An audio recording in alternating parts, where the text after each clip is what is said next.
Rédaction du Miroir, bonjour. Ferro, c'est pour vous.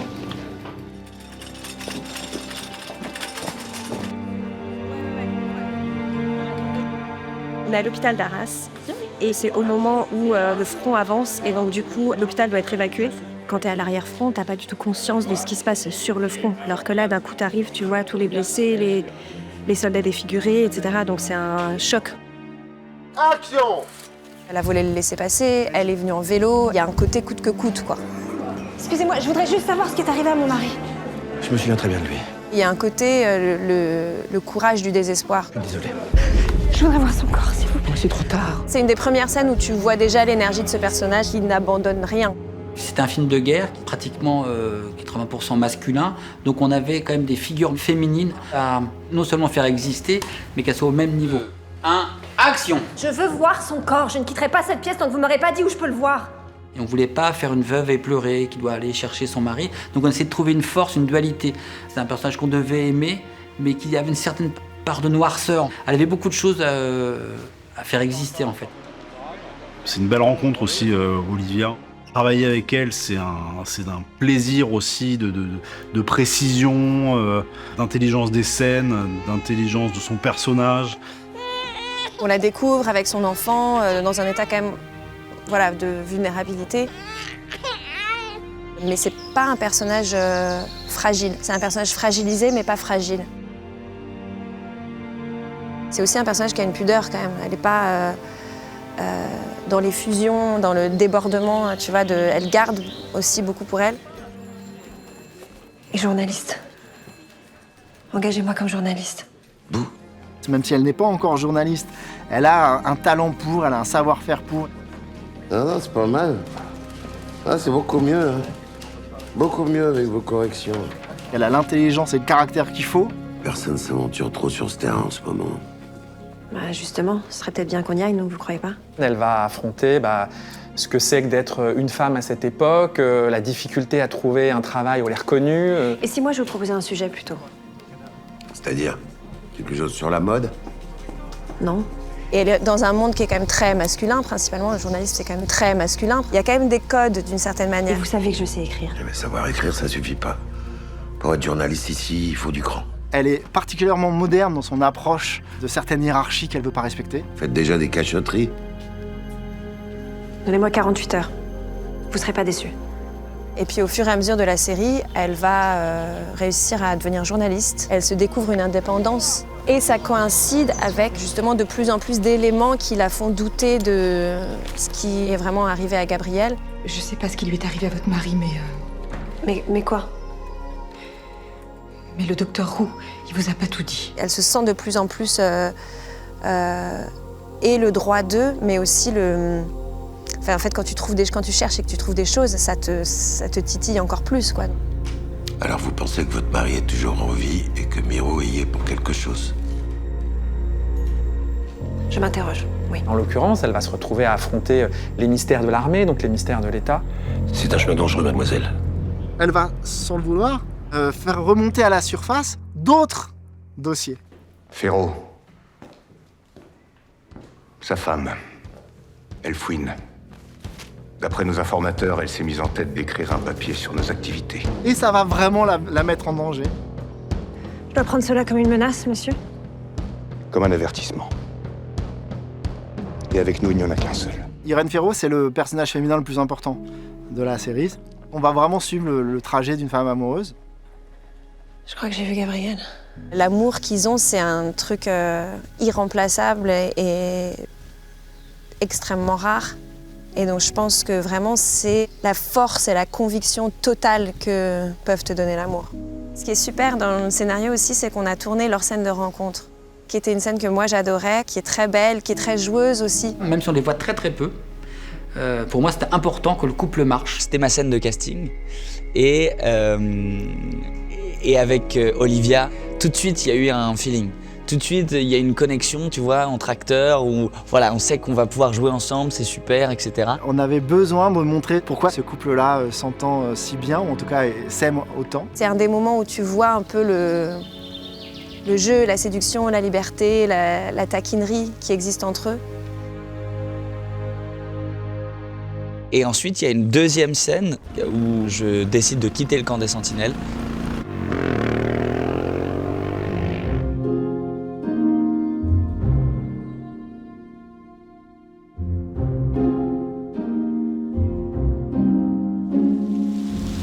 Et action! On est dans le décor de l'estaminet. Et l'estaminet, c'est la première fois que Gabriel va retrouver Irène. Et il ne veut pas se faire reconnaître par elle. Lui, il va porter un masque gueule cassée. Donc voilà, ça va être une scène de grosse tension. C'est une espèce de scène miroir, justement. C'est pas le même lieu, mais c'est dans un bar, c'est dans cette effusion-là des endroits du soir, quoi. Et il y a ce moment de trouble. Je vous offre un verre pour vous remercier. Que moi, je trouve vraiment hyper touchant, parce que quand t'aimes quelqu'un, tu sais, il y a ce truc où tu pourrais les reconnaître, mais au milieu d'une foule énorme. Vous avez été blessé où? Dans quel coin, je veux dire? Près de Salzbourg. Tu reconnais la démarche, la ligne des cheveux dans la nuque. Tu sais tout de suite. C'est des corps, des présences que tu connais instinctivement. Et moi, j'aime beaucoup cette scène. Il y a un doute. On sent cette espèce d'attraction qu'ils ont tous les deux. Lui, il a envie d'enlever son masque, de la prendre dans ses bras, etc. Mais il peut pas. Qui t'es, toi? On a cherché longtemps avant de trouver Gabriel. Tout en étant un acteur physique, habile, il faut qu'il puisse apporter quelque chose d'un peu plus profond à l'intérieur. J'ai fait mon film avec Louis, c'est comme ça que je l'ai rencontré. Il sait tout faire en fait. Il a un peu, justement, ce côté un peu acteur américain qui n'a pas peur de montrer toutes ses fragilités. Aidez-moi. C'est en plus de ça une force de la nature. S'il faut aller courir avec un fusil dans les tranchées sur 300 mètres couvert de sang, il va le faire. Puis voilà, il est beau comme un dieu. Vous savez qui vous êtes, Ferrand? Je sais pas si j'ai envie de savoir. Gabriel Ferraud, quand on le découvre au début de la série, c'est une gueule cassée. C'est un soldat français qui rentre complètement défiguré de la guerre. Votre femme nous a écrit. Elle aimerait venir vous voir. Je veux pas qu'elle me voie comme ça. On est dans les origines d'un super-héros. Tout au long du premier épisode, c'était un homme momie, ce qui n'était pas facile à faire, parce qu'un homme momie, ça peut être ridicule aussi. On l'a martyrisé, j'aurais pu le casser encore un petit peu plus. J'ai presque été un petit peu sage par rapport même à mes habitudes. Et j'avais beau l'abîmer. Plus on l'abîmait, plus il était fringant même. Moi, ce que j'aime, c'est l'évolution de ce personnage. En fait, Gabriel, c'est Ulysse. Sa quête, c'est de rentrer chez lui et de retrouver sa femme et son fils. Je vous offre le choix, Gabriel. Ou bien vous retournez à l'hôpital où vous serez amputé de votre jambe, puis vous retournerez chez vous avec votre visage défiguré. Le colonel Miro va venir à lui à un moment où il a plus le choix, en fait, Gabriel. Ou bien vous restez ici, avec nous. Et si vous supportez le sérum, ce que je crois, vous guérirez entièrement. Vous redeviendrez l'homme que vous avez été, et même plus. Donc il conclut avec lui un pacte qui est littéralement un pacte avec le diable. C'est ça ou rien. Et Gabriel l'accepte et c'est quelque chose qu'il va regretter, ce pacte. Le cœur dans son moteur, c'est que la guerre soit gagnée, parce que Miro lui a dit, quand la guerre sera gagnée, tu retrouveras les tiens. Sauf que pour gagner la guerre, il doit devenir monstrueux. Quoi? Quand la guerre sera finie, vous la retrouverez, votre fils aussi. Je vous en fais le serment. Vous êtes une ordure, Miro. Et vous allez être un héros. Ce pouvoir dont il va être doté, il va aussi assez vite se rendre compte à quel point ça le ronge, à quel point ça le rend dangereux pour lui, ça le rend aussi dangereux pour ceux qu'il aime. Il va regarder sa famille souffrir de son propre pacte, de son propre mensonge. Et c'est un personnage qui va vite être consommé et brûlé, quoi. Il y a du Darkman dans les Sentinelles et dans nos personnages.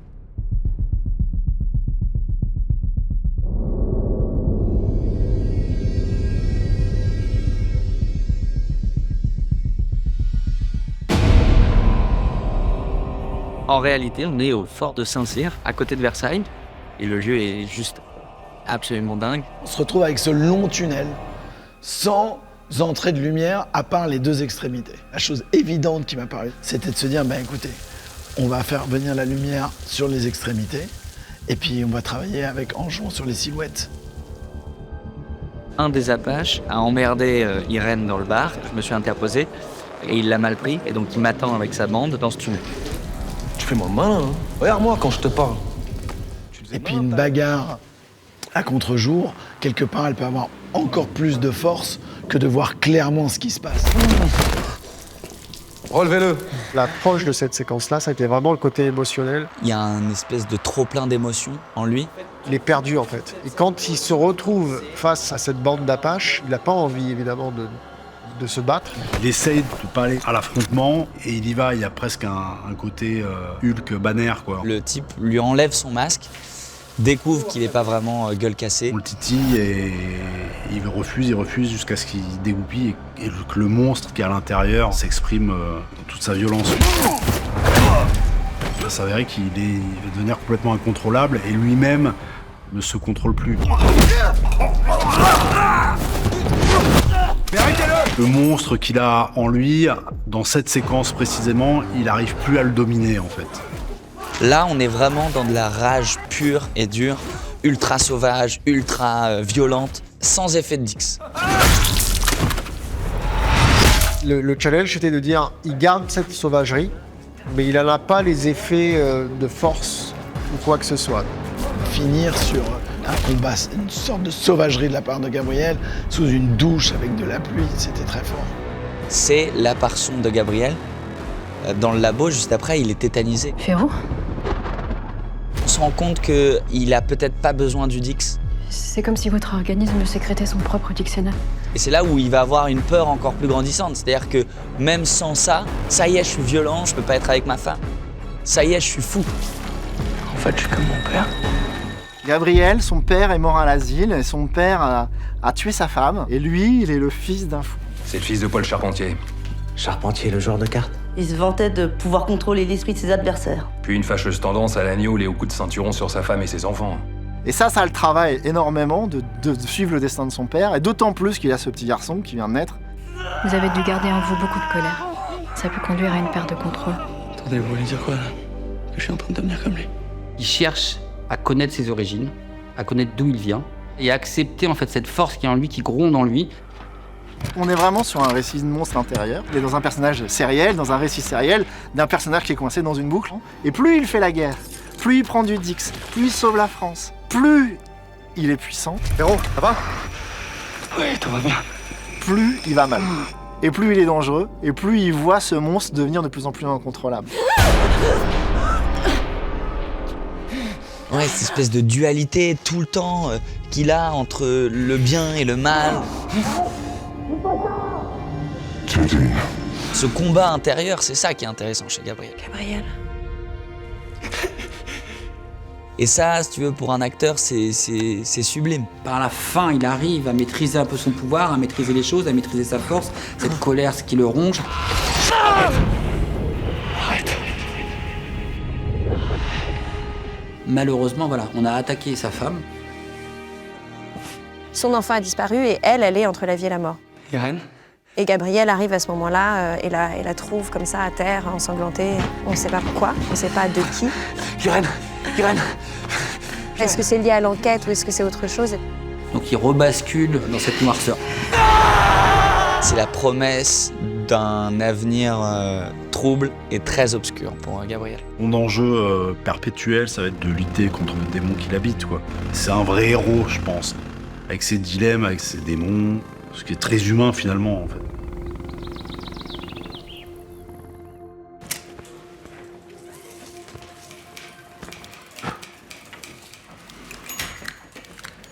Et maintenant? On a toujours pensé que cette série pourrait se déployer en de multiples saisons. Pourriez-vous me parler du programme qui a précédé celui des Sentinelles? Le projet Atlas, je crois. Il y a un truc qui me passionne, moi, en tant que spectateur de série, c'est les mythologies.